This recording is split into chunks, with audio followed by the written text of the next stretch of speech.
అదే RTV app వార్తల్ని క్షణాల్లో చదివే అవకాశం ఉంటుంది. ఒక న్యూస్ పేపర్, ఒక టెలివిజన్ ఛానల్ మీ చేతుల్లో ఎప్పుడూ ఉంటాయి. ఆపరేషన్ సింధూర్తో భారత సత్తా ఏంటో యావత్ ప్రపంచం చూసింది. అందులోనూ బ్రహ్మోస్ పనితనం ఏంటో చవి చూసింది. ఇప్పుడు అదే బ్రహ్మోస్ మీద యావత్ ప్రపంచం చర్చించుకుంటోంది. ఇంతకీ జరుగుతున్న చర్చ ఏంటి, ఆ డీటెయిల్స్ ఏంటి తెలుసుకునే ప్రయత్నం చేద్దాం. Here it is on the screens of RTV. The war breaking. భారత మిసైల్ బ్రహ్మోస్ పై ప్రపంచ వ్యాప్తంగా చర్చ జరుగుతోంది. శత్రు దేశాలకు నిద్ర లేకుండా చేస్తోంది బ్రహ్మోస్ పై ప్రశంసలు కురిపిస్తోంది అమెరికా రిటైర్డ్, ఇన్ఫాక్ట్ అమెరికాకు సంబంధించిన ప్రముఖ కంపెనీలు కూడా.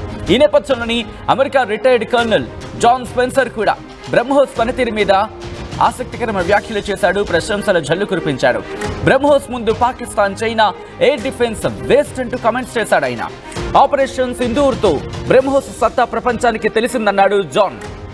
పాకిస్తాన్లో ఎప్పుడైనా ఎక్కడైనా భారత్ దాడి చేస్తుందని నిరూపించింది అంటూ కూడా చెప్పుకొచ్చాడు జాన్ స్పెన్సర్.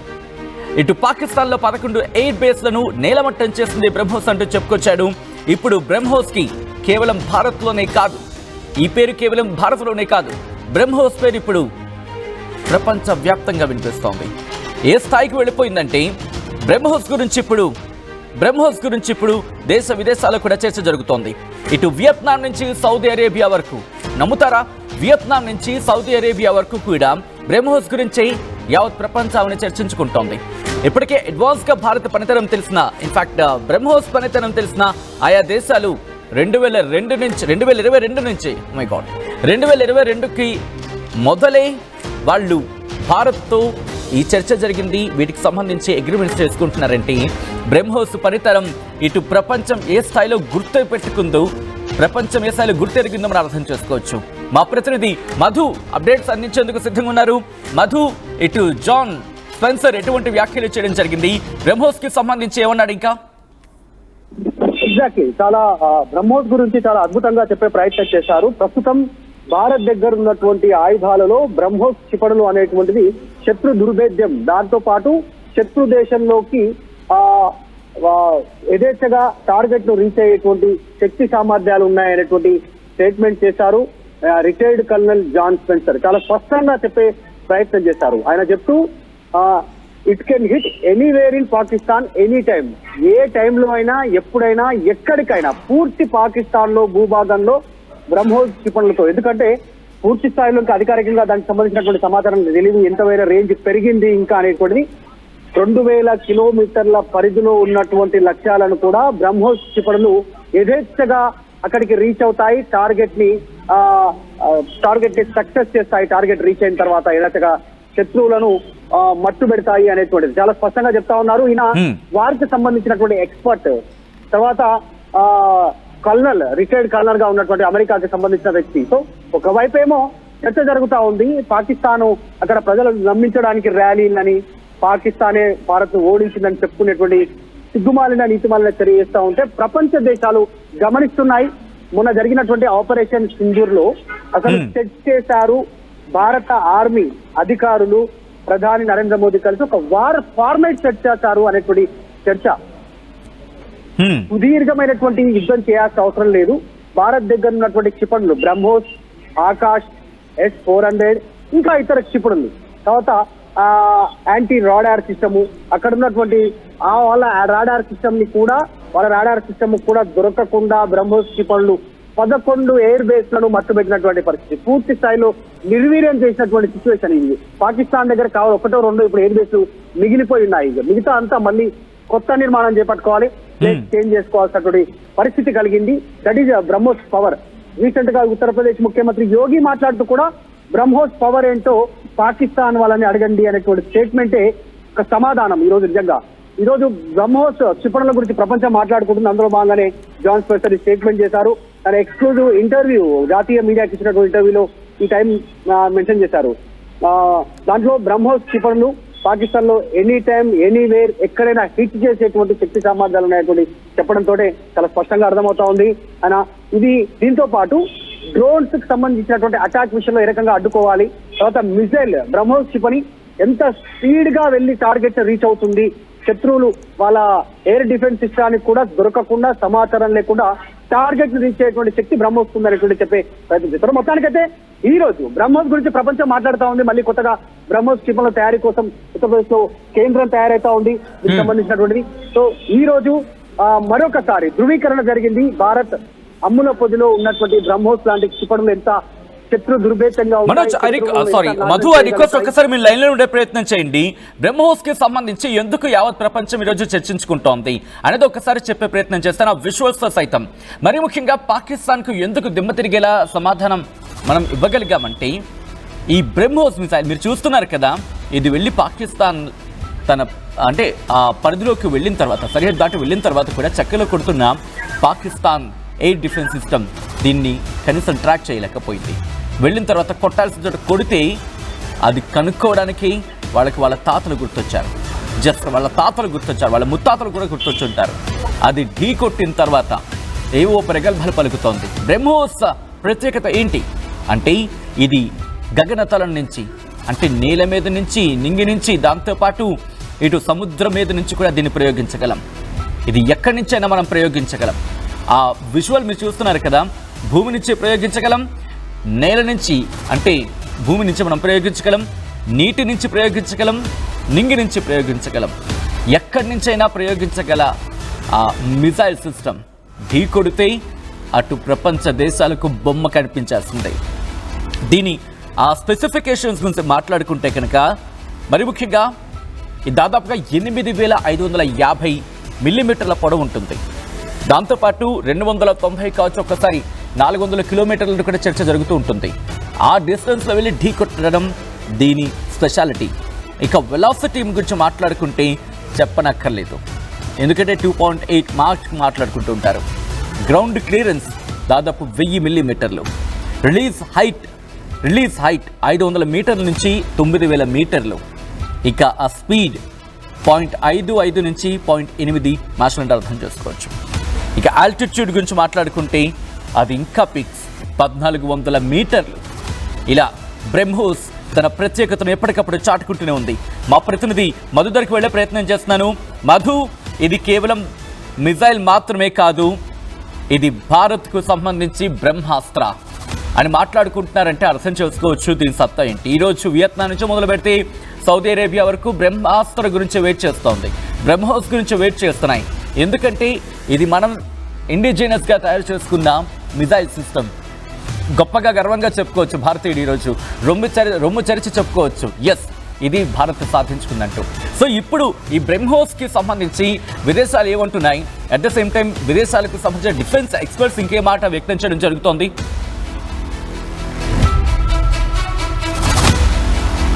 కూడా ఈ కల్నాన్ రిటైర్డ్ స్పెన్సర్ చాలా స్పష్టంగా స్టేట్మెంట్ చేశారు. గతంలో ఏ దేశంలో కూడా జరగనటువంటి నిర్ణయం భారత్ లో జరిగింది టెర్రర్ అటాక్ పైన సంబంధించినటువంటి విషయం పైన స్టేట్మెంట్ చేశారు. ఇటు పొలిటికల్ గా ఇటు భారత ఆర్మీ పరంగా ఇద్దరూ కలిసి తీసుకున్నటువంటి నిర్ణయం ఒక ట్రెండ్ సెట్ చేశారు. రేపు ప్రపంచ దేశాలు భారత్ తీసుకున్నటువంటి ఆపరేషన్ సింధూర్ లాంటి దాన్ని ఫాలో అయ్యేటువంటి పరిస్థితి యథావిధిగా వివిధ దేశాలు ఫాలో అయ్యే సిచ్యువేషన్ ని క్రియేట్ చేయగలిగింది అంటూ. ఒకవైపు భారత్ చాలా స్పష్టంగా పాకిస్తాన్ తోటి మేము యుద్ధాన్ని కోరుకోవట్లేదని చెబుతూనే, కానీ పాకిస్తాన్ లో ఉన్న ప్రతి టెర్రరిస్ట్ ని అంతమొందిస్తామని చెప్పడం వెనకాలనే చాలా పెద్ద మెసేజ్ ఉంది ప్రపంచ దేశాలకి.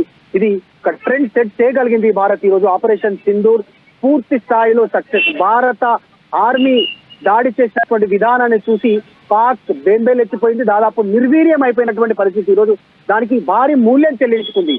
ఆ 11 ఎయిర్ బేస్ లను కోల్పోవడం, ఉగ్రవాద శిబిరాలను కోల్పోవడం, అణు కర్మాగారం పక్కన బాంబులు వేయడం, ప్రధాని నివాసం పక్కనే మిజైల్ తో దాడి చేయడం, ఇది చాలు. ప్రధాని పారిపోయి బంకర్ లో దాక్కున్నటువంటి పరిస్థితి పాక్ ప్రధాని. ఇది భారత్ సత్తా చాలా స్పష్టంగా చెప్పగలిగింది. అందులో భాగంగానే ఇదే పహల్గామ్ ఇండియాలో జరిగినటువంటి ఏదైతే అటాక్ ఉందో కాశ్మీర్ లో, దానికి ఆపరేషన్ సింధూర్ పేరిట చేపట్టినటువంటి ఫార్మెట్ రేపు ప్రపంచ దేశాలు ఫాలో అయ్యే సిచ్యువేషన్ ఉంది.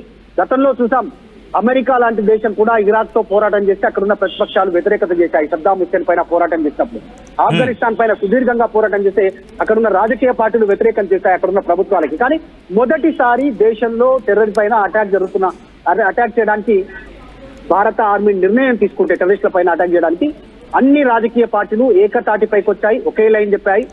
ఆపరేషన్ సింధూర్ కి మద్దతు తెలుపుతున్నాం. దాంట్లో భాగంగానే రిటైర్డ్ కల్నల్ చాలా స్పష్టంగా చెప్తా ఉన్నారు. పొలిటికల్ గా భారత ఆర్మీ పరంగా 2 రకాలుగా నిర్ణయం తీసుకొని పాకిస్తాన్ నిర్వీర్యం చేయగలిగింది.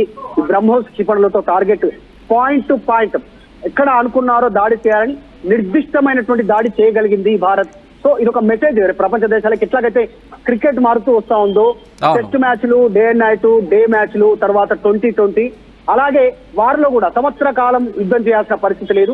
శత్రువులను నిర్వీర్యం చేయగలగాలి, శత్రువు ఆయుపట్టు మీద కొట్టాలి అనేటువంటి విధానంతో ఆపరేషన్ సింధూర్ సక్సెస్ అయింది.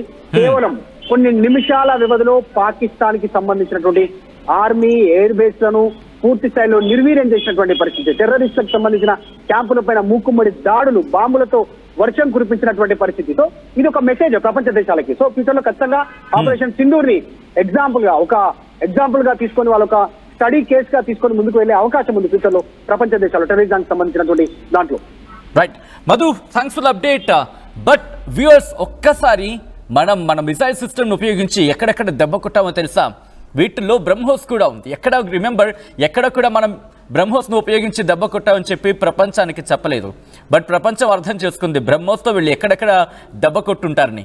ఎందుకు, ఏంటి, ఎలా, ఇవన్నీ కూడా మాట్లాడుకుందాం. చాలా ఇంట్రెస్టింగ్ ఉండబోతోంది. మీరు చూడొచ్చు, ఒక్కొక్క వీడియోను చూడండి.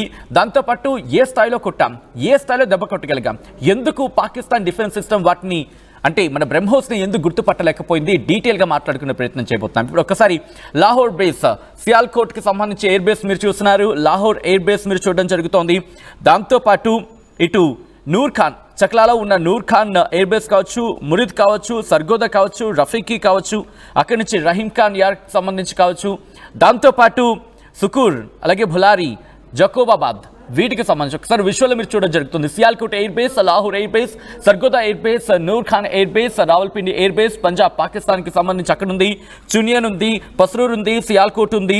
ఇవి రాడార్ సిస్టమ్కి సంబంధించి. ఇక్కడ మాట్లాడుకున్న సందర్భంలో ఇందులో మనం మాట్లాడుకున్నాం అసలు ఎలా పాకిస్తాన్కి తెలియకుండా పాకిస్తాన్ కళ్ళు గప్పి ఎలా కొట్టగలిగామంటే, ఇందాక మనం మాట్లాడుకున్నాం గుర్తుందా, 2.8 మాక్ అని మాట్లాడుకున్నాం కదా. అంటే ధ్వని వేగాని కన్నా 2.8 రెట్లు ఎక్కువ మాట ఈ బ్రహ్మోస్ మిసైల్స్కి. అంటే ఒక సెకండ్కి గుర్తుపెట్టుకుంటే ఒక సెకండ్కి దాదాపుగా కిలోమీటర్, అంటే దాదాపుగా 900 మీటర్లు ఇది ప్రయాణిస్తుంది. దీని రేంజ్ 300 నుంచి 800 కిలోమీటర్లు. 300 నుంచి 800 కిలోమీటర్లు. ఒక సెకండ్కి 900 మీటర్ల దూరం వెళ్ళగలుగుతుందంటే అర్థం చేసుకోండి. ఒక సెకండ్కి ధ్వని వేగం కంటే 2 ఇప్పుడు నేను మాట్లాడుతున్నాను కదా, ఈ మాట్లాడిన మాటల కన్నా వేగంగా వెళుతుంది. ఈ మాట్లాడిన మాట కన్నా 2.8 రెట్ల వేగంతో వెళుతుందంటే ఏ స్థాయిలో మన డిఆర్టీఓ దీన్ని తయారు చేస్తుంటుంది, దీన్ని రూపుదిద్దుంటుంది, దీని టెక్నాలజీని దిద్ది ఉంటుంది. ఇవన్నీ ఆలోచించే ప్రయత్నం చేయండి. ఇక దీంతో పాటు దీని రేంజ్ 380 నుంచి 800 కిలోమీటర్లుగా మాట్లాడుకుంటున్న సందర్భం. దాంతోపాటు 300 కేజీల యుద్ధ సామాగ్రిని మోసుకువెళ్ళగలుగుతాం. ఇది surface to air, air to air, దాంతోపాటు ఇలా అనేక సిస్టమ్స్ దీంట్లో ఉన్న పరిస్థితి. అంటే ఇటు నేల నుంచి అక్కడ నీళ్ళని కొట్టగలం, దాంతోపాటు గాలి నుంచి ఎయిర్ టు సర్ఫేస్, ఇలా అనేక, అంటే నింగి కావచ్చు, నేల కావచ్చు, భూమి నుంచి, ఈ మూడిటి నుంచి మనం శత్రు దేశాల టార్గెట్ని కొట్టేయగలం. అందుకే ఈరోజు వియత్నాం నుంచి సౌదీ అరేబియా వరకు దాదాపుగా దేశాలన్నీ కూడా రిమెంబర్ వాటికి ఆల్రెడీ డిఫెన్స్ గురించి ఐడియా ఉంటుంది కాబట్టి ఆ శత్రు దేశాల నుంచి వాటిని కాపాడుకోవడానికి అవి ఆల్రెడీ డీల్ కుదుర్చుకునే మనతోనే. ఈ సూపర్ సోనిక్ క్షిపణులు ధ్వని వేగానికి 2 నుంచి 3 రెట్లు వేగంతో ప్రయాణిస్తూ ఉంటాయి. మిసైల్ లేకపోతే విమానం ఎంత వేగంగా వెళ్తుందో చెప్పడానికి ధ్వని వేగాన్ని పోల్చి చూపిస్తారన్నమాట. సో ఇటువంటి పరిస్థితి ఉంటుంది. ఇప్పుడు మనం మాట్లాడుకున్నాం కదా ఏ దేశాలు ప్రస్తుతం ఇక్కడ మనకి డిమాండ్ పెరిగిందనేది. ఇటు బ్రహ్మోస్కి సంబంధించిన టెక్నాలజీ గురించి తెలిసిన వెంటనే ఆయా దేశాలు ఇప్పటికే క్యూ కట్టాయి. ఆ దేశాల లిస్ట్ ఇప్పుడు నేను చెప్పబోతున్నాను. ఎప్పుడెప్పుడు ఏ దేశం ఎంతెంత కుదుర్చుకుందో కూడా చెప్పే ప్రయత్నం చేస్తాను. ఫిలిప్పీన్స్ నుంచి మొదలు పెడితే, ఫిలిప్పీన్స్ 2022 జనవరిలోని తన డిఫెన్స్ డీల్ని కుదుర్చుకుంది. మరి ముఖ్యంగా $375 మిలియన్ అనేది మనకు అందుతున్న సమాచారం. ఆ తర్వాత ఇండోనేషియా కూడా డీల్ కుదుర్చుకుంది $450 మిలియన్.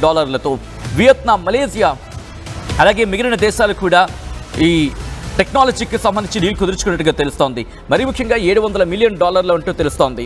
ఇక్కడ బ్రహ్మోస్ మిసైల్ ఇటు ఆర్మీకి, నేవీకి కూడా కావాలంటూ ఆ దేశాలు ఇటు డీల్ కుదుర్చుకున్నాయట. మరి ముఖ్యంగా మలేషియాకు సంబంధించి Sukhoi Su-30 MKM fighter jets కోసం ఇవి ఆ మిసైల్ సిస్టమ్ కోసం ప్రయత్నం చేస్తున్నాయి. దాంతోపాటు మిగిలిన దేశాలు, అది Thailand, Singapore, Brunei, Brazil, Chile, Argentina, Venezuela, Egypt, Saudi Arabia, United Arab Emirates, Qatar, Oman, oh my God, ఈ లిస్ట్ చెప్తూ ఉంటే ఇవన్నీ కూడా మన బ్రహ్మోస్ మిసైల్ని ప్రొక్యూర్ చేసేందుకు ఆసక్తి చూపిస్తున్నాయంటే బ్రహ్మోస్ పనితనం బహుశా పాకిస్తాన్కి ఎట్టా తెలుస్తుందో వాళ్ళకి అర్థమై ఉంటుంది. దాంతోపాటు బ్రహ్మోస్కి సంబంధించి మాట్లాడుకున్న సందర్భంలో ఇది సూపర్ సోనిక్ క్రూయిజ్ మిసైల్. ఇది ఇండియాకు మరి ముఖ్యంగా మన అమ్ముల పొద్దులో కీలకమైన బ్రహ్మాస్త్రం. ఇది మన defence research and development organisation తయారు చేస్తుంది. అలాగే రష్యాకు సంబంధించి ఎన్పిఓ ఒకసారి పదం పలికే ప్రయత్నం చేస్తున్నాను, మసినోస్ట్రేనియా, వీళ్ళిద్దరు జాయింట్గా కొలాబరేటివ్గా ముందుకు తీసుకువెళ్ళిన పరిస్థితి. ఇప్పుడు ఈ మిసైల్ సిస్టమ్ ఇది గాలి నుంచి అంటే నింగి నుంచి, నేల నుంచి, నీటి నుంచి అంటే సముద్రం నుంచి, ఎక్కడి నుంచి అయినా ఈవెన్ సబ్మరైన్స్ నుంచి కూడా వీటిని మనం ప్రయోగించగలమంటే అర్థం చేసుకోవచ్చు. ఇటువంటి పనితనం ఉంది కాబట్టి ఈరోజు ప్రపంచ దేశాలు భారత్ వైపు చూస్తున్నాయి. ప్రపంచ దేశాలు బ్రహ్మోస్ కావాలని కోరుకుంటున్నాయి. ఇక్కడ ఎవరైనా ఇంజనీర్ కావాలన్నా, డాక్టర్ కావాలన్నా చాలా మంది కోరుకుంటూ ఉంటారు. ఒక్కసారి మన DRDO పనితనం చూసిన తర్వాత పిల్లల్లో బహుశా ఆ మార్పు రావచ్చు. నాన్న నేను కూడా ఒక మిసైల్ని తయారు చేస్తా, నాన్న నేను కూడా ఒక ఫైటర్ జెట్ని తయారు చేస్తా, నాన్న నేను కూడా ఒక సూపర్ ట్యాంకర్ని నేను కూడా తయారు చేస్తా, మిసైల్ సిస్టమ్ని నేను కూడా డెవలప్ చేస్తా, నాగాస్త్ర, బ్రహ్మాస్త్ర, అబ్బబ్బబ్బబ్బబ్బ ఇలాంటి అస్త్రాలు తయారవుతూ ఉంటే ఇక ప్రపంచం భారత్ వైపు ఎందుకు చూడదు? భారతే కావాలని ఎందుకు కోరుకోదు? అమెరికా ఇంకా ఎందుకు F-16కి సంబంధించి కొట్టి పడేసిన తర్వాత అమెరికా కూడా అనుకుంది భారత్ దగ్గర ఇంత సత్తా ఉందని చెప్పి. ఎవరంతా కవరప్ చేసినా వియత్నాం అడగండి చెప్తుంది, UAEని అడగండి చెప్తుంది, సౌదీ అరేబియాని అడగండి చెప్తుంది, మలేషియాని అడగండి చెబుతుంది, ఫిలిప్పీన్స్ అడగండి చెప్తోంది. బ్రహ్మోస్ పనితనం ఏంటో వాళ్ళకి తెలుసు. 2022 నుంచి రిమెంబర్ 2022 నుంచి భారత్ తమ అమ్ముల పొదలోకి బ్రహ్మాస్త్రగా మాట్లాడుకున్న బ్రహ్మోస్ని చేర్చుకోవడం తాపత్రయపడుతున్నాయంటే ఏ స్థాయిలో మన defence research and development organisation ఏ స్థాయిలో క్రెడిట్ కొట్టిందో అర్థం చేసుకోవచ్చు. ఇకపై రష్యా నుంచి వచ్చిన లాస్ట్ ఒక యుద్ధ నౌకకు సంబంధించి మాట్లాడుకున్నాం, అది అక్కడితో ఆఖరి. ఇక మనమే తయారు చేసుకుంటున్నాం. రీసెంట్గా మనకి మనం తయారు చేసుకున్న ఎన్ని డెవలప్మెంట్స్ చిన్న వాటిని తయారు చేసుకుంటున్నాం, చిన్న వాటిని. ఎందుకంటే S-400 అవసరం డ్రోన్లు కొట్టడానికి. అలాంటివి చిన్న టెక్నాలజీస్తో చాలా ఎంజాయ్ చేస్తూ మన రీసెర్చ్ ఫెలోస్ అందరూ కూడా చాలా ఎంజాయ్ చేస్తూ వీటిని తయారు చేస్తున్నారు. ఎందుకంటే ఎప్పుడైతే మన స్టడీస్లో ఆ డెప్త్ ఎప్పుడైతే వెళ్ళిపోతుందో ఆటోమేటిక్గా ప్రొడక్టివిటీ చూస్తున్నారుగా. ఈరోజు యావత్ ప్రపంచం జై హో భారత్ అంటోంది, భారత్ మాతాకి జై అంటోంది, ఇండియా ఇస్ ద బెస్ట్ అంటోంది, ఇండియా డిఫెన్స్ లో ముందుకు వెళ్తుంది అంటోంది. అందుకే అమెరికా కూడా వెన్నులో వణుకు పుడుతోంది. తన యుద్ధ విమానాలు కావచ్చు, లేకపోతే తన డిఫెన్స్ కి సంబంధించి ఎక్కడ దెబ్బ పడుతుందో, డిఫెన్స్ ప్రొక్యూర్మెంట్ సంబంధించి కావచ్చు, డిఫెన్స్ మార్కెట్ కి ఎక్కడ డ్యామేజ్ అవుతుందంటూ అమెరికా కూడా కాస్త ఆలోచనలో పడింది. చైనాకి HQ-9 దెబ్బ కొట్టిన తర్వాత చైనా కూడా భయపడుతోంది. పాకిస్తాన్ చైనానే కాదు, ఈరోజు భారత్ దగ్గర ఉన్న బ్రహ్మాస్త్రాలు S-400, బ్రహ్మోస్, ఆకాశ్, దాంతోపాటు HALకి సంబంధించి ఎన్ని మాట్లాడుకుంటున్న కొద్దీ ఆ లిస్టు బయటకు వస్తున్న కొద్దీ ఇంకా మన దగ్గర కొన్ని దాచి ఉంచాం. రిమెంబర్, అన్నీ మనం బయట పెట్టట్లా. అవసరమైనప్పుడు మనం ఆకాశ్ పేరు వినుంటామంతే, S-400 వినున్నామంతే. కానీ పనితనం మాటకొస్తే ఏం జరిగింది? పాకిస్తాన్కి పుచ్చ పగిలిపోయే సమాధానం, మూతోడ్ జవాబ్, ముఖం పగిలిపోయేలా సమాధానం చెప్పి మన అస్త్రాలతో. అందుకే ఈరోజు బ్రహ్మోస్ తన సత్తా ఇంటూ ప్రపంచం ఈరోజు వినలేదు, నోటితో మాట్లాడుతోంది. డిఫెన్స్ ఎక్స్పర్ట్స్ ఇన్నాళ్ళు భారత్ గురించి మాట్లాడంటే భారత పక్కన పెట్టండి. ముందుగా అమెరికా, UK, లేకపోతే అమెరికా, బ్రిటన్, ఆ తర్వాత మాట్లాడుకుంటే రష్యా, ఇలా మాట్లాడుకుందాం. కాదు, ఇకపై చరిత్ర మారింది, చరిత్ర రాసింది. ఆపరేషన్ సింధూర్తో పాకిస్తాన్ పహల్గామ్ ఘటనతో ఏదో చేద్దామనుకుంది.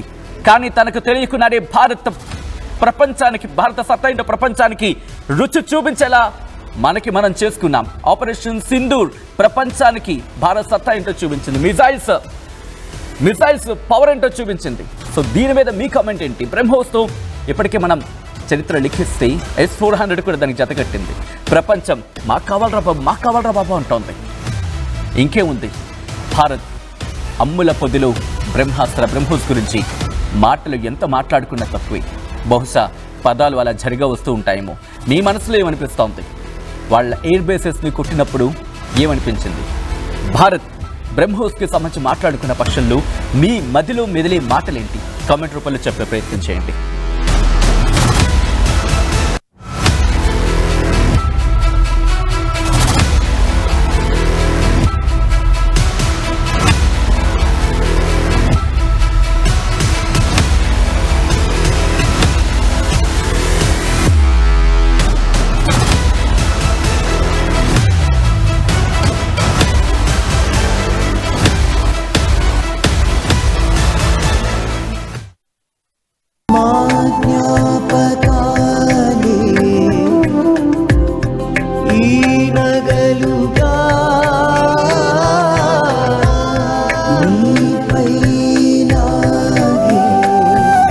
అమ్మాయి గౌరవాన్ని అమ్మలా కాపాడుతుంది. Gokulam signature jewels. India Pakistan ఉద్రిక్తతలపై లేటెస్ట్ అప్డేట్స్ కోసం డౌన్లోడ్ చేసుకోండి RTV లైవ్ యాప్.